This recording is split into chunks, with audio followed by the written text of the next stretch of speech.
The grid for the festival final determined of course by the results of the semi-final, so down the inside of the grid, the drivers from semi-final 1, on the outside those from semi number 2. Peter Dempsey on pole, Wayne Boyd next to him, the gap further back is where Simon Kinsey should have been. Race gets underway and a good start from Peter Dempsey. He is going to have the advantage going into Paddock Hill Bend for the first time. Wayne Boyd holds on to second position, and then in third place it's Rob Barrable. There's his older brother Peter, who had engine problems earlier on. He is much further down the order as a result. As up into Druids for the first time comes Peter Dempsey, but only half a car's length clear of Wayne Boyd. They're going wide in the red. Ray is Keith Dempsey, Peter's older brother. That's allowed Neville Smith to get alongside. Patrick McKenna in the mix as well. He's in 5th. Just ahead of him is Josh Fisher in 4th position. But the leader though, Peter Dempsey, heading towards Surtees for the first time. Yeah, but the pressure is certainly on here, not only from Wayne Boyd, the surprise entity really from the whole of the weekend, or certainly the day for the Kent Engines cars, but also a whole load of other cars piling through clearways, as you can see. What are there? About 8 or 9 cars, all nose to tail, and essentially all going for the lead. So the pressure is on Peter Dempsey, and his easy run from the semi-finals into this final race doesn't look like it's going to be copied. Certainly the early stage of this race looking very, very different. On the ride up towards Druids they come then, and Wayne Boyd elected to go for the narrow approach to Druids hairpin. Peter Dempsey going out wide and then swinging back towards the apex. Seems like that's a fairly even run through for both of them. They've not really gained or lost any ground. Nose to tail, as you can see, and Wayne Boyd thinks about a manoeuvre into Surtees, but thinks better of it and tucks back into line. Yes, he's having a real go though at Peter Dempsey in the early stages. It should be pointed out of a 25-lap race. This is just lap 2, 23 more left at the end of it. So Wayne Boyd's leaving much. He can work and he can think about how he's going to line Peter Dempsey up to make a pass. He's going to have plenty of chances. Just a puff of smoke possibly from Dempsey as he briefly locked up, and it could have been some cement dust on the circuit from somewhere. Not quite clear on that. Here comes Wayne Boyd though. He tried to get alongside. Dempsey moved across to defend. Boyd then went to the outside up into Druids. Dempsey defended that as well. But while they've been doing that, it's allowed Rob Barrable to close back in on them. The top 2 had got away, but now in the Swift SC92, Rob Barrable is closing up in 3rd position, and 4th, 5th, 6th and 7th aren't too far away either.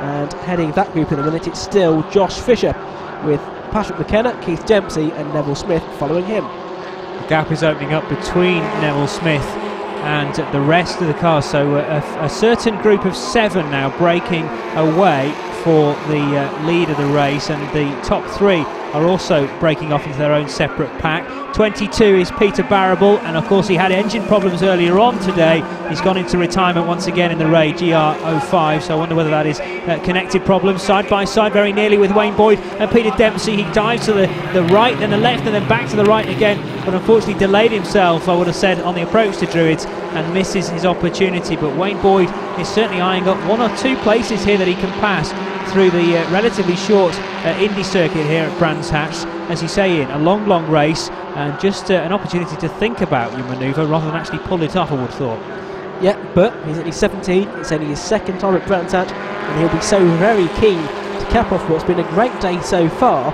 with victory in the Formula Ford 1600 Festival, drawing the likes of Noel Durn and Gavin Wells over the last couple of years to have done it, and of course many more drivers when Formula Ford 1600 was the top Formula Ford category.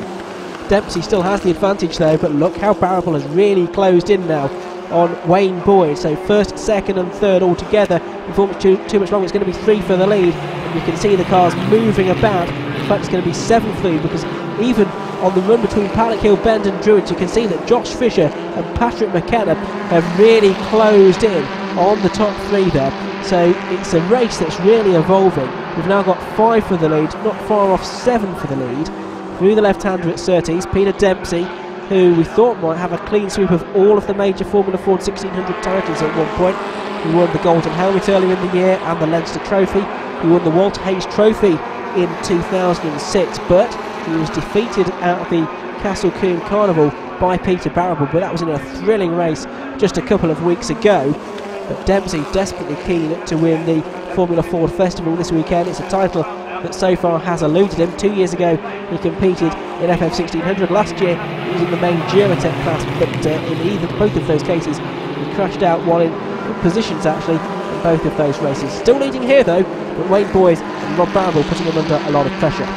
Pressure on now for Josh Fisher as well in 4th position. Patrick McKenna starting to mount an attack in the number 19 car, and again various cars breaking off, so splitting this group of 7. Peter Dempsey is making a jump for the lead, leaving Wayne Boyd and Rob Barrable to fight it amongst themselves for 2nd place. And Patrick McKenna, although mounting an attack a moment or two ago on Josh Fisher, is falling back into the clutches very slightly into, well, Keith Dempsey and Neville Smith is still there, of course, completing the top 7.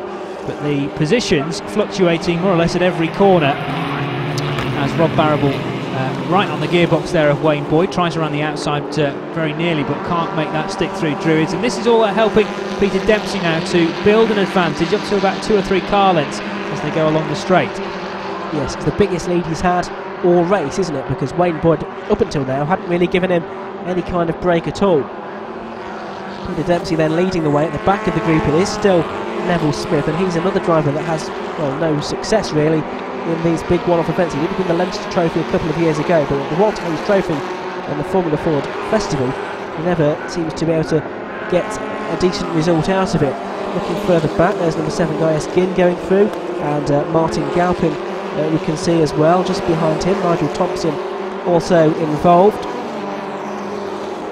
And looking back here, that's Mark Williams, it looks to be, involved in the scrap as well. Into the right-hander at Paddock Hill Bend then. It's number 7, Guy Eskin there, just behind Nigel Thompson, trying to take the place away.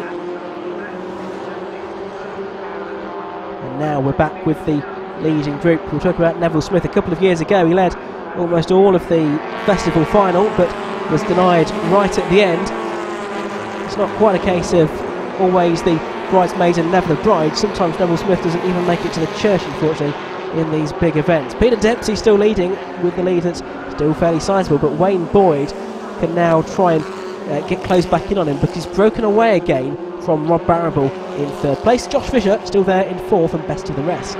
Yeah, that's the closest fight on track, certainly at the moment, between this little quartet of cars. Josh Fisher still ahead, but Keith Dempsey loses a place there as Neville Smith gets the better of him through Druids. So Smith up to 6th position. Keith Dempsey caught napping a little bit there, and well, caught in the queue of cars all trying to break for Druids at the same time. Josh Fisher in 4th, Patrick McKenna in 5th, and then there's a bit of a gap that's emerged until we find Neville Smith, who has gained that spot on Keith Dempsey.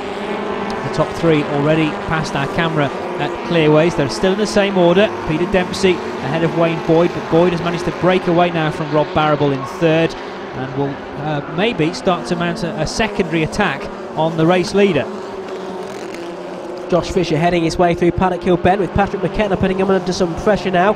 All 4 wheels over the curb for Josh Fisher. Not strictly allowed around here, but generally speaking, blind eyes are turned to that, it would seem, in the Formula Ford Festival in particular. But it has meant that Fisher's dropped still further back there from Rob Barrable. That said, I still think any one of these top 7 drivers could win the Formula Ford Festival. There's still an awful long way to go. No one is more than about, what, 3.5 seconds away from the lead, including Keith Dempsey, who's back there in 7th position. It's actually Keith's first time here at the Formula Ford Festival competing. He's been here to support his brother in the past. There's Neville Smith there, although he got onto the grass, gets alongside Patrick McKenna.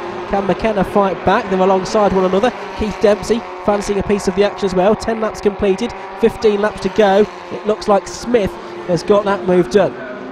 Now here comes Andrew Jones and Chris Chisholm, I think that was, Nigel Thompson, Gaius Ginn and Martin Galpin heading their way through Paddock Hill Bend. This battle further back outside of the top 10, but good scraps all the way down the order. Andrew Jones, 4th in the Castle Coombe Championship this year. Oh, what's going on here? Well, our cameraman's certainly been caught up in the action, and that is number 56, Martin Galpin. As you can see quite plainly for yourself, he has had a very big off. You could hear the noise of the accident before you could see it.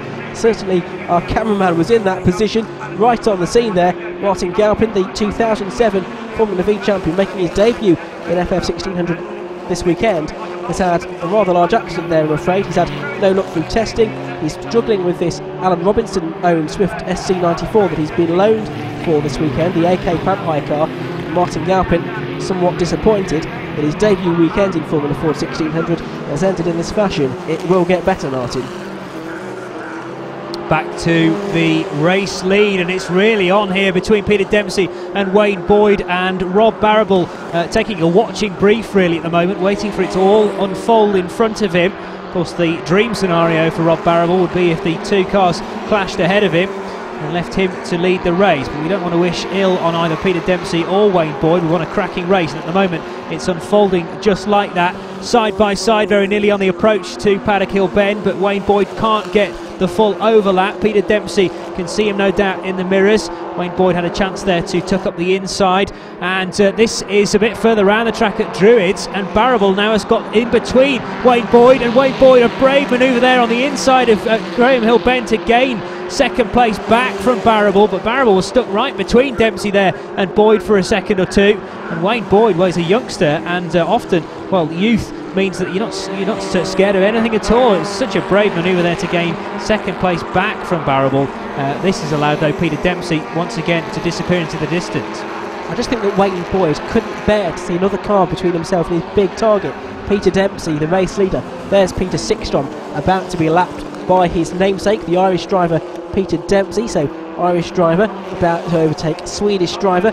We've got Wayne Boyd second, Rob Barrable third. It's still the order. Sickstrom keeping well out of the way. Nice driving from him.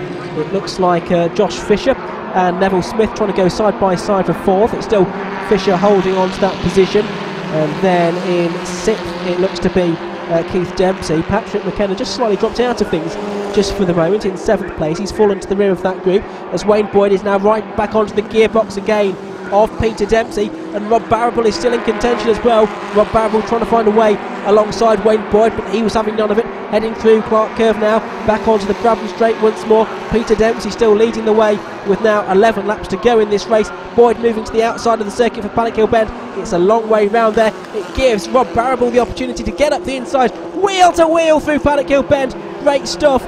Can Rob Barrable hold on to the inside line going into Druids, or will Wayne Boyd move across to take the line? Wayne Boyd does. There's contact, and the front bodywork section on Rob Barrable's car is now heavily modified. Yeah, he needs to be careful that doesn't flick up in front of him and obscure his vision. At the moment it's behaving itself, but he could have done without that. Certainly the clips are broken on the nose cone cover. So we'll see how long that holds on for. Josh Fisher still ahead of the rest, essentially in fourth position. Then it's Neville Smith and Keith Dempsey. Dempsey, having been caught napping a number of laps ago, is now back on full charge here and in sixth position, and if anything climbing up the field. Patrick McKenna tucked up the gearbox of the red car. A brief lock up there, I think, for Wayne Boyd on the approach to Paddock Hill Bend. Absolutely nose to tail for the top three. And where is Wayne Boyd going to go here? He's going to try the inside line, but Peter Dempsey keeps the door firmly shut into Druids. Just across the track there where a lap ago we had the contact between Barrable and Boyd. They keep it clean this time. Josh Fisher still under pressure, as you can see, from Neville Smith. Wayne Boyd trying to throw every trick in the book at Peter Dempsey, but Peter Dempsey able to keep him at bay because he knows all of those tricks as well, and he's tried them in the past here at Brands Hatch. Top three just slightly breaking away again from Josh Fisher, but really it's still a 7-car train for the lead and a really excellent and fitting Formula Ford Festival final for the Kent engine cars. 9 laps to go this time. Dempsey over the line, Boyd in second. Boyd trying to throw his car up the inside, but he can't do it yet. It's still Barrable there in third, Fisher fourth, Neville Smith fifth, sixth I still think is Keith Dempsey, and then Patrick McKenna at the rear of the group getting back into contention again past the stricken Martin Galpin car. And yeah, the 7 cars really are right back together again. There's no chink of daylight anywhere between them. You could throw the proverbial handkerchief over the lot of them, and there's just one British driver, one English driver I should say, in the whole group of them, and that is Josh Fisher, slap bang in the middle in fourth position. Dempsey though, the Irish driver who's got an eye on a career in the States in Star Master for 2008 and beyond. He's not had much luck in making progress up the single-seater ranks in the UK. He tried the British Formula Ford Championship last year after success in Formula Ford 1600 in 2005, but so far it hasn't worked for him. Through the right-hander at Paddock Hill Bend they go. Dempsey, Boyd, Barrable, and then Josh Fisher. That's the top 4 heading into Druids this time, and there's contact there. That's Neville Smith, who was alongside Josh Fisher before, but it was Rob Barrable's wheel that he went over the back of. So one way or another, Rob Barrable is being attacked from all angles. There'll be not much left of his car soon. More contact there as Josh Fisher goes onto the grass. Keith Dempsey is going to make up a position over Rob Barrable, whose car is looking more and more battered and bruised all the time. Patrick McKenna too is going back into contention. Almost inevitable, all of that contact. We'd done well up until that stage to avoid it all. Josh Fisher flying through the air there at Graham Hill Bend, almost all four wheels off the ground, and he had no choice but to go onto the grass because the steering wheels were off the ground, but he's managed to get them all back now onto the tarmac and can hopefully recover from that rather frightening moment. We have lost one though, that's Neville Smith. He's in the Druids gravel, and almost pushing Wayne Boyd along there is Keith Dempsey. So nose cone to gearbox up the hill towards Druids for second and third, or third and second in the order I gave you them, Keith Dempsey and Wayne Boyd. But this is aiding Wayne Boyd now to mount an attack on the other Dempsey, Peter, the younger of the brothers, who is still leading this race. You can almost not tell how many cars are there. There are 5 of them just about. They're all merging into one at the moment. Here comes Keith Dempsey around the outside of Wayne Boyd. Peter Dempsey managing to keep them all behind him for the moment. Josh Fisher has been the big loser over the last few laps. He's now running in 6th position. So Peter Dempsey leading, Wayne Boyd second, Keith Dempsey now up to third, the older of the brothers. And here comes Wayne Boyd. Wayne Boyd up the inside at Paddock Hill Bend. Brilliant move from the 17-year-old. He takes the lead of the Formula Ford Festival with only about 7 laps to go. Up to Druids. Can Peter Dempsey come back? Goes up the inside. There's contact up in the air. Into the gravel goes Peter Dempsey. Just misses the stationary car of Neville Smith. Is Wayne Boyd off as well? Yes, he is. The 2 leaders are out of the race. Peter Dempsey and Wayne Boyd out of it. Peter Dempsey trying to come back at Wayne Boyd's brilliant manoeuvre. Wayne Boyd just can't believe it. The marshals signalling to him to get to the safe side of the barriers. Neville Smith will have seen that. Peter Dempsey will be unimpressed with what's gone on. He'll be talking to Neville Smith about that now. Well, that was certainly a dramatic way to end the lead battle and the race, it would seem, because the red flags have come out, and so that will mean that the win will go on countback to Keith Dempsey. Here's the replay, and you can see Peter Dempsey, well, there'll be arguments about that until the cows come home really as to whose fault that was. It was certainly ambitious. You might argue that Wayne Boyd didn't give Peter Dempsey enough room, but he didn't half arrive at Druids very quickly indeed.